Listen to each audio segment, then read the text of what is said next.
Your children are your primary concern. Each day the internet opens them to possible connections with people that they don't know on the other end. But besides online predators, other recent cases have opened your eyes to other dangers that lurk. So this morning, Dr. Jerald Hughes from the University of Texas Pan American joins us to discuss some of these and explain how you can safeguard yourself as well as members of your family. Thank you so much, Dr. Hughes, for joining us this morning. We really appreciate your time. And so, obviously the most famous case right now, Manti Te'o, football player for Notre Dame, considering his girlfriend, or his, in quotations, girlfriend, his online girlfriend, he says that she passed away. She really didn't pass away, and it ended up being a complete hoax. So, tell us, why would somebody make something up like this? It's been going on for a long time, like we've been talking about earlier.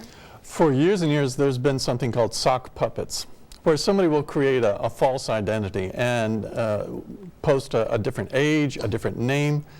The people who are out to do this for what they call lulz or laughs are doing it as a prank. It's a mean prank. This is what you've heard called trolling. Yeah. The trolls will go onto the sites and do bad things. Then they'll get kicked off.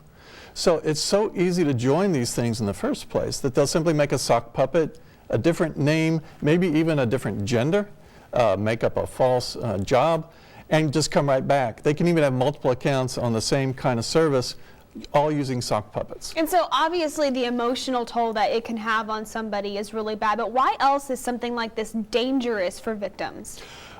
It becomes dangerous really when they start collecting information that can be used against you. And so for this, you want to have your child be aware in the same way they are in the face-to-face world of don't talk to strangers, don't go to dangerous places.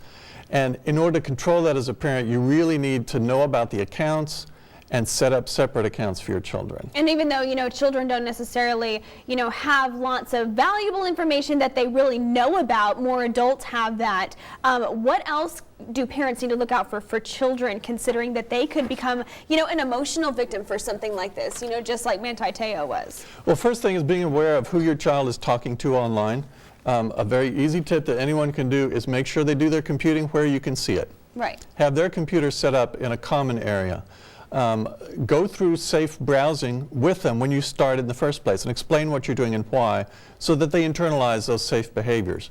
There are some really nice pieces of software that are coming out now which will monitor for specifically things like cyberbullying. We didn't used to have this, but they can watch the text that's going across the computer, and if cyberbullying terms that people have already identified turn up, then it will send you a notice as a parent that these things are going across your children's computer, and you can intervene before it escalates. And so, considering this most recent case with Manti Te'o, for somebody to use someone's likeness, obviously the girl in the picture, his girlfriend, it wasn't really her. She came out and said, that's my picture, but that wasn't me. Is something like that illegal?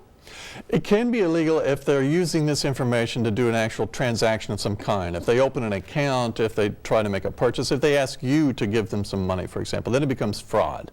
The thing that puzzles me about this is that this person, Te'o, never had that image live. If he had asked her to Skype live to him and seen her talking to him live, then he would have had an assurance which he never obtained otherwise. And it's really weird because his family even said, came out whenever she passed away, oh, we met her in person. And so there's so many strange things that have been swirling around with this. And so thank you so much again for joining us on the show. We're going to have all these tips that you've shared with us, very valuable information for our viewers to, not only protect yourself, but to protect the lives of your children as well. So again, Dr. Hughes, thank you so much for joining us. Back to you, Victoria.